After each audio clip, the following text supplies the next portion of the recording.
2023. So instead of vision board, let's start investing in vision cards. So pick out your theme for the year. My theme is rebuilding.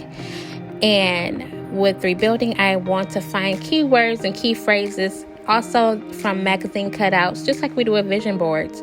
But instead of the boards, we're going to be putting these on cards. So, for example, invest in your future. That's one of my rebuilding themes for the year. I found this cute key phrase that I felt was perfect for what I'm trying to do with my life. And then also, I want to make sure that I'm looking for keywords that inspire me throughout the day. Then I want to go through and write down some personal goals, personal affirmations, pep talks for myself that I can read throughout the year.